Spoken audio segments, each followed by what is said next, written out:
We are started. Okay, today we're looking at Mesopotamia, and really just two kingdoms we're looking at. Remember at the beginning of this unit, we're talking about Mesopotamia and how it was, the geography left it very precarious. You'd have different kingdoms rise and fall frequently. Okay, we have Assyria, also known as the land bathed in blood, and Babylon, the Golden Empire.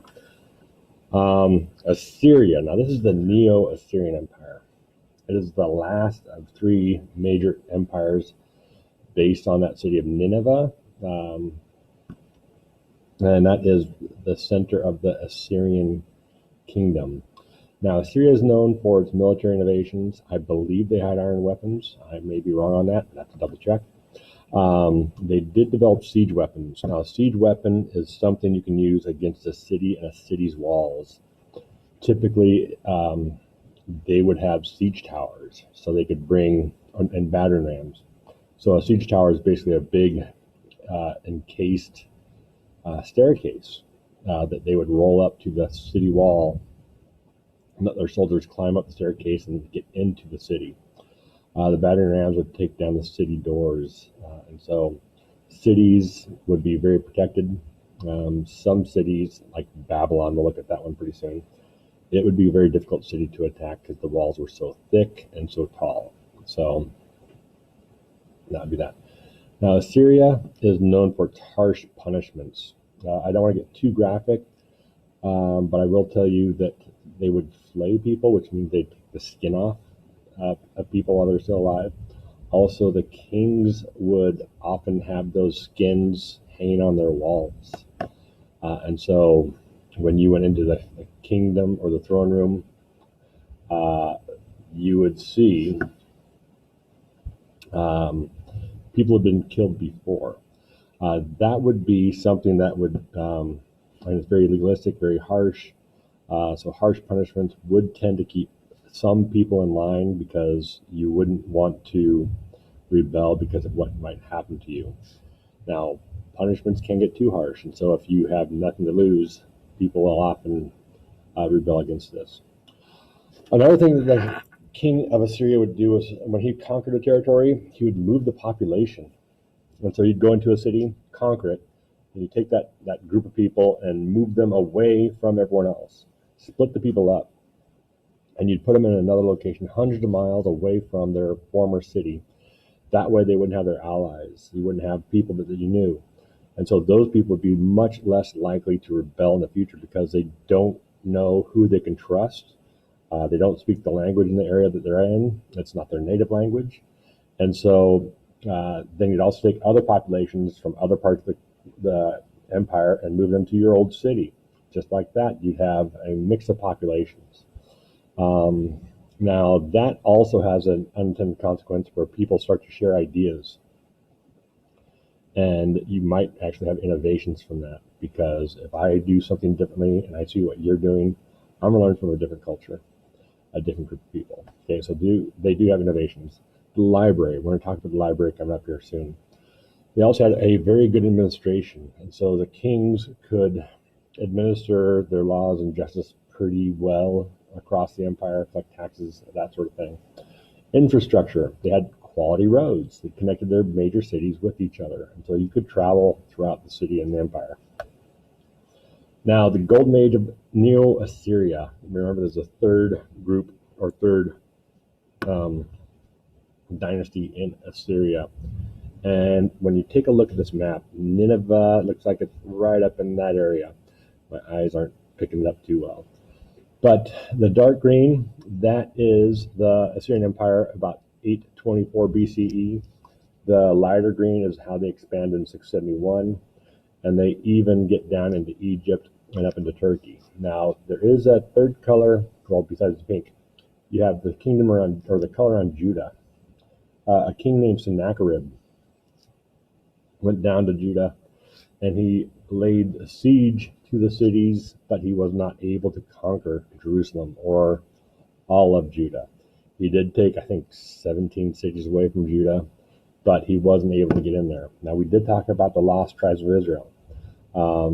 Those lost tribes probably were lost about this time frame, because when the Assyrians move in, You take those people who were part of that lost tribe and you move them. You move them across the empire. You move them down to Egypt, over to Iran, up into Turkey. You take them and move them all around. So they are now going to be married in to other populations, and that's how they get lost. Now, Ashurbanipal, he ruled from 668 to 627 BCE. His name means the god Ashur is the creator and an heir. Again, that name of God appears in a lot of these people's names. One thing that's really cool about Ashurbanipal is he sent out these scribes, people who could read and write, all around the empire to pick up writings and bring those back, because he did create what was called the Great Library of Nineveh.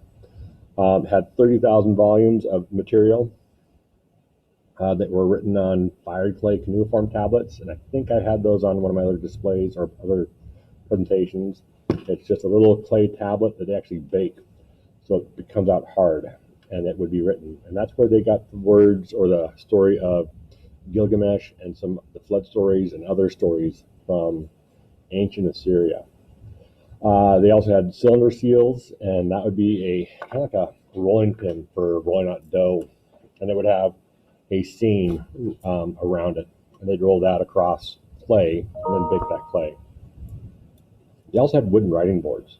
Now, wood typically will rot, but Nineveh is a fairly dry climate, and so it may have been preserved by the dryness of that climate. Now, when Ashurbanipal died in 627 BCE, there weren't any other major empires out there, so the future looked very, very bright. There wasn't anyone to challenge Assyria on their own. Okay, and I said on their own because you do have Babylon, and Assyria did lose control of the smaller cities pretty quickly. In fact, in 626, just 1 year after Ashurbanipal dies, Nebuchadnezzar, he is the regent of, or the kind of like the mayor of Babylon, and Nineveh sends down a couple of representatives to collect their taxes and to make sure that he is falling in line with the wishes of the kings in Nineveh. And he won't let him in. He will not talk to him. So he declares himself king of Babylon. Now, it took several years because eventually Babylon does sack or destroy Nineveh, but that's in 612 BCE. So that was 14 years after he became king. And he did that with the help of the Medes. Now, the Medes were a group of people that lived further east. They lived in Persia. And so he took the Medes. He actually, and we'll see what he did, but he married his son, Nebuchadnezzar, to one of their daughters as that peace treaty, and brought the Medes in under the Babylonian umbrella, got their support, and attacked Nineveh, actually destroyed the library. And when I was reading about the library, it seems like the library was on the second floor of a building, and when it was destroyed, this all fell in and buried all those 30,000 volumes that we still have access to today, because they were found about, in the 18th century, so about 150 years ago. Now, Babylon, this tiled wall next to the picture here, that is part of what's called the Ishtar Gate. Ishtar is one of the goddesses of Babylon. That's where we get the name Easter from. Ishtar and Easter have the same holiday in the spring, celebrating life or rebirth. That's why we have bunny rabbits and eggs that are celebrated on Easter. Those go all the way back to the Babylonian Empire. This picture I actually took about 5 or 6 years ago. The Ishtar Gate is currently in Berlin.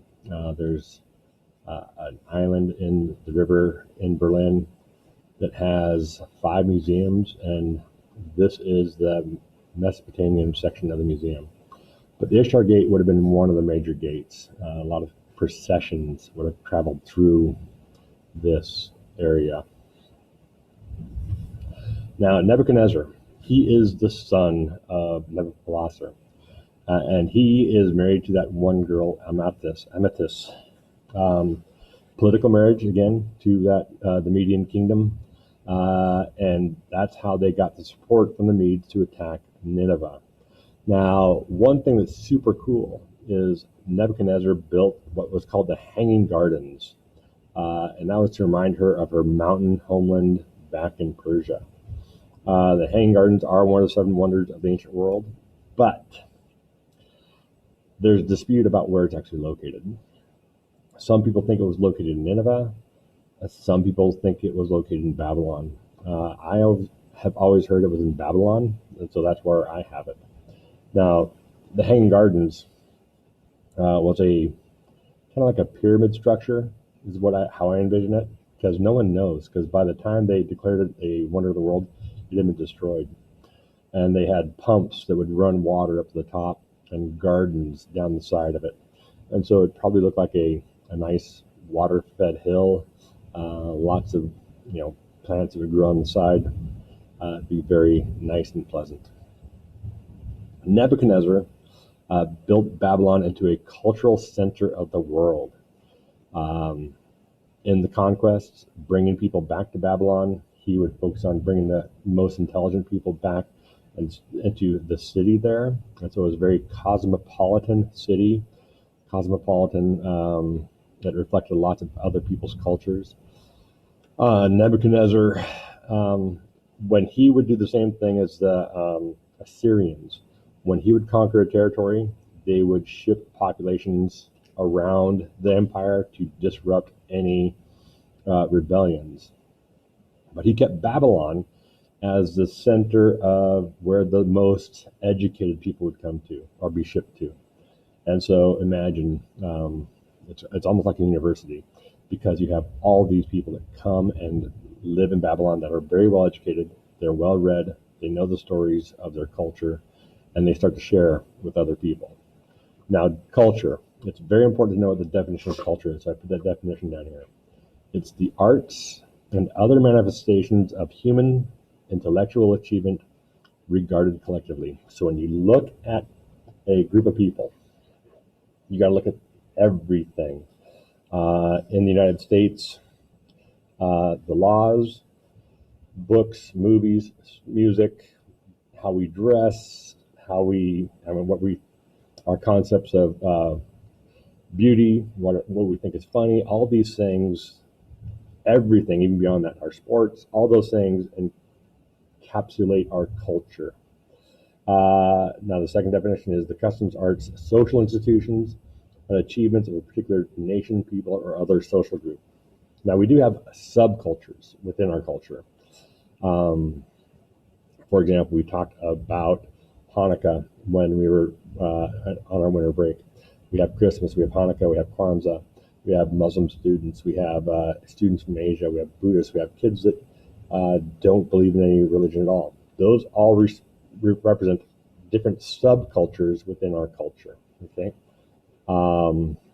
so our subcultures, oftentimes we share culture, but we also have smaller aspects of our culture that we do not share broadly. Okay, now one of the conquests that Nebuchadnezzar had was Judah. Now, Judah, remember yesterday we talked about the split in the kingdom of Israel.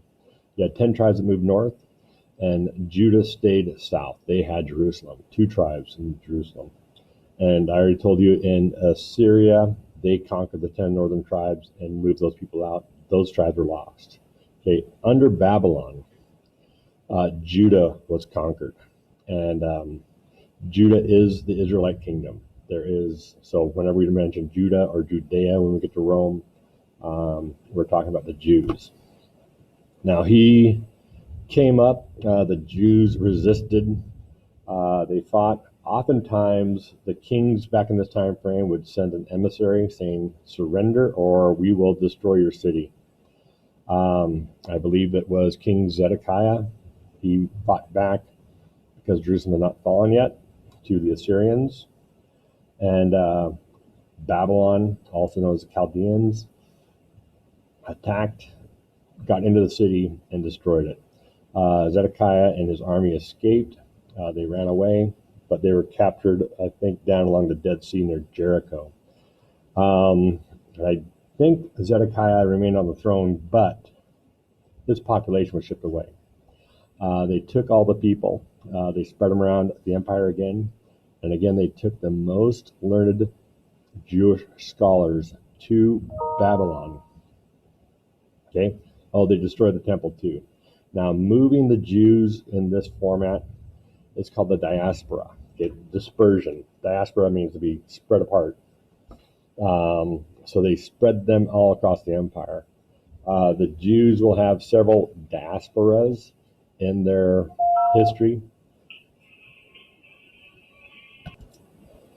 Okay, diasporas. The Jews will have several diasporas in their history. The next major diaspora is going to be in about 130 CE, when the Romans conquer Jerusalem again and forbid or outlaw Jews from living in Judea. We'll talk about that when we get to Rome. A lot of fun. Anyhow, the Jewish scholars were brought into Babylon, and this is where the Jewish scholars were exposed to other ways of thinking, stories like Gilgamesh, the flood story of Utnapishtim, all these things. They also, in Jerusalem, in Babylon, this is where the Jews took the oral tradition. Okay, an oral tradition is where they speak and tell stories. But they took the oral tradition of Abraham, of Joseph, and moving down to Egypt, and the brothers, the 12 tribes. They take the stories of Moses and the Exodus, the stories of David and Solomon and all the kings before or up to that point, and they compile it in what's known as, for our culture, the Bible. In Jewish culture, it is the Torah. And so that's where we get most of these stories and most of the, I'm going to say history, but it's not really a history because not all of it has been validated or confirmed. One source, remember. And so we take this history / legend and they compile it. So up until about 586 BCE, when Jerusalem was conquered, there wasn't a complete written form of the Bible. There may have been small scraps here and there, but this is really where the Jews compile that written work, the Torah, for them. Now, there it is. Here's the question for you today. What defines our culture? Okay. Don't worry so much about our subcultures, because we'll have those subcultures. But what defines our culture here in Pullman? We'll look at just what we know here in Pullman. The next question is, do we have any elements, I need to change that word, from Mesopotamia, or from Mesopotamian culture in our own modern culture? What elements are there? I think you'll be surprised. There's quite a few things we have from Mesopotamia. I've even mentioned a couple in the lecture. If you have any questions, shoot me an email. Can't wait to see you guys in class, and take care.